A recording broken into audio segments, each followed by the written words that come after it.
kú dédé ìwòyí o, ìròyìn lérèfé ni mo mú wá sí etí ìgbọ́-yín. Ẹ jọ̀wọ́ ẹ wá nǹkan fìdílé láti tẹ́tí sí ìròyìn lérèfé tòní, kí a sì jọ gbádùn rẹ̀ láti ẹnu ọmọ yín ìyáàfin Lydia Ọbọ́falẹ́yẹ.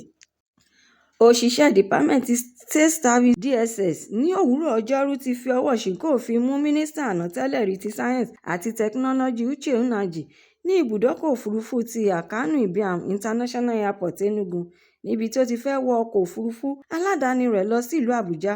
Orísun àrígbámú ti elétò ààbò tòótọ́ ló fìdí rẹ̀ múlẹ̀ wípé Nnaji ti kọ̀wé fi ipò rẹ̀ sílẹ̀ nínú oṣù kẹwàá October ọdún tó kọjá lábẹ́ onírúurú ìṣẹ̀lẹ̀ àríyànjiyàn tí ó wáyé lórí ẹ̀sùn tí wọ́n fi kàn án pé ó lo ayédèrú ìwé ẹ̀rí gbígbé tí àwọn òṣìṣẹ́ DSS gbé kò ṣẹ̀yìn pé àjọ ICPC ni wọ́n ti bẹ iléeṣẹ́ DSS lọ́wẹ̀ láti fi ọwọ́ ṣìnkún òfin mú. Ẹ̀kúnrẹ́rẹ́ ìròyìn eléyìí náà wà nínú ìwé ìròyìn The Nation. Àwọn ọmọ orílẹ̀-èdè Nàìjíríà tí ìjọba àpapọ̀ ti lọ kó kúrò ní orílẹ̀-èdè South Africa ti sọ ìrírí wọn nínú ìkọlù ohun ìdẹ́yẹsí tí àwọn ilẹ̀ South Africa ṣe sí àwọn ènìyàn tí kìí ṣe ọmọ ilẹ̀ wọn. Àwọn ènìyàn náà dín díẹ̀ ní 271 tí wọ́n sì ń ṣàlàyé wípé wọ́n ba ilé ìtajà wọn jẹ́, àwọn mìíràn sọ pé wọ́n jí ọjà wọn àti bẹ́ẹ̀ bẹ́ẹ̀ lọ. Irú ìwà yìí ló jẹ́ kí àwọn padà wálé lọ́wọ́ òfo. Ẹ̀kúnrẹ́rẹ́ ìròyìn eléyìí náà tún wà nínú ìwé ìròyìn Leadership. Ìròyìn ló gbé jáde síta wípé kò dín ní 5 àwọn ènìyàn tí ó súnmọ́ mínísítà àná tẹ́lẹ̀ rí ti Petroleum Resources ìpínlẹ̀ Timi Prestrieva tí àwọn òṣìṣẹ́ Department State Service DSS ti fi ọwọ́ òfin mú, tí wọ́n sì tún jẹ́ kí ó di mímọ̀ fún gbogbo ènìyàn ìdí tí wọ́n fi lọ kó wọn, èyí tí kò ṣẹ̀yìn ẹ̀sùn tí wọ́n fi kàn wọ́n wípé wọ́n pa ẹnu wọn mọ́ lórí ibi tí ọ̀gá wọn farapamọ́ sí láti ìgbà tí wọ́n ti fi ẹ̀sùn kàn pé ó wà lára àwọn tí wọ́n dìtẹ̀ láti gba ìjọba àti kíkọ̀ jálẹ̀ láti sọ ọ̀rọ̀ tí ó ṣe pàtàkì lórí ẹ̀sùn náà. Ẹ̀kúnrẹ́rẹ́ ìròyìn eléyìí náà tún farahàn nínú ìwé ìròyìn Daily Trust. Àjọ ìpínlẹ̀ Ọ̀ṣun ti State Resident Electoral Commission (REC) ìyáàfin Olúwatóyìn Babalọ́lá ti rawọ́ ẹ̀bẹ̀ sí gbogbo olùgbé ìpínlẹ̀ Ọ̀ṣun wípé àjọ elétò ìdìbò INEC àti àwọn òṣìṣẹ́ elétò ìdìbò fún ipò gómìnà ní ọjọ́ 15 oṣù kẹjọ August 15 yóò ti wà ní gbogbo ibi tí ètò ìdìbò yóò ti wáyé káàkiri ìpínlẹ̀ náà. Ó sọ̀rọ̀ yìí jáde síta nígbà tí ó ń bá àwọn akọ̀ròyìn ṣe ìpàdé ráńpẹ́ lórí bí wọ́n ṣe ń gbáradì fún ètò ìdìbò náà. Ẹ̀kúnrẹ́rẹ́ ìròyìn eléyìí náà tún wà nínú ìwé ìròyìn Vanguard. Vice Chancellor ti ilé ẹ̀kọ́ gíga Ọ̀ṣun State University Uni-Ọ̀ṣun Ọ̀jọ̀gbọ́n Ọdúnayọ̀ Clement Adébóyè ti sọ síta ìgboro ayé wípé àwọn òṣìṣẹ́ ológun 5 tí wọ́n fi ẹ̀sùn kàn wípé wọ́n lọ sí ilé ìgbé àwọn akẹ́kọ̀ọ́bìnrin ilé ẹ̀kọ́ gíga náà láti lọ́ọ́ máa hùwà tí kò tọ́ pẹ̀lú wọn ni àwọn òṣìṣẹ́ ológun ti lọ kó wọn lẹ́yìn ìṣẹ̀lẹ̀ búburú náà. Adébóyè wá ṣàlàyé lẹ́kùnrẹ́rẹ́ gbogbo ìgbésẹ̀ tí iléeṣẹ́ ológun àti ti àwọn alábòójútó ilé ẹ̀kọ́ gíga ti gbé fún àwọn akẹ́kọ̀ọ́ nígbà tí wọ́n ń fi ẹ̀hónú wọn hàn nínú ọgbà ilé ẹ̀kọ́ wọn. Ẹ̀kúnrẹ́rẹ́ ìròyìn eléyìí náà tún farahàn nínú ìwé ìròyìn The Sun.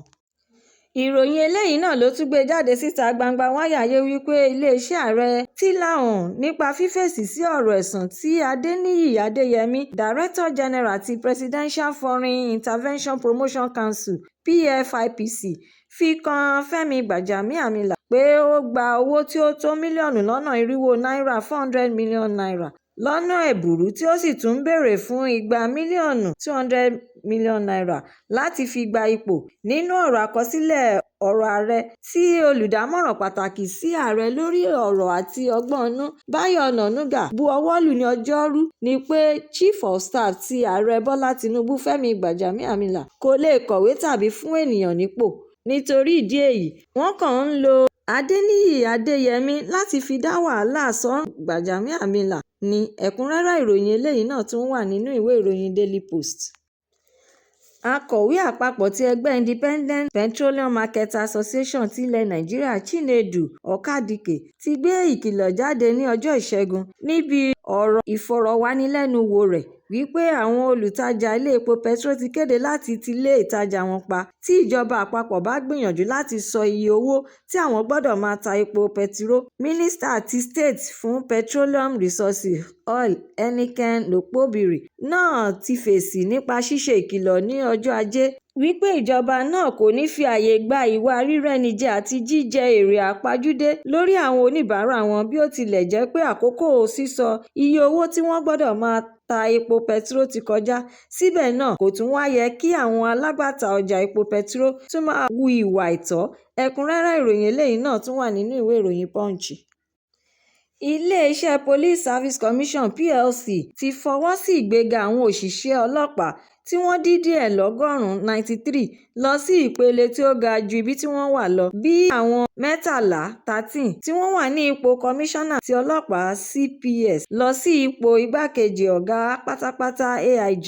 Àwọn 17 tí wọ́n wà ní ipò igbákejì kọmíṣánná ni wọ́n ti gba ìgbéga sí ipò kọmíṣánná àti tí àwọn 63 òṣìṣẹ́ ọlọ́pàá náà lọ sí ipò tí ó ga ju ibi tí wọ́n wà tẹ́lẹ̀ lọ. Ẹ̀kúnrẹ́rẹ́ ìròyìn eléyìí náà tún farahàn nínú ìwé ìròyìn This Day.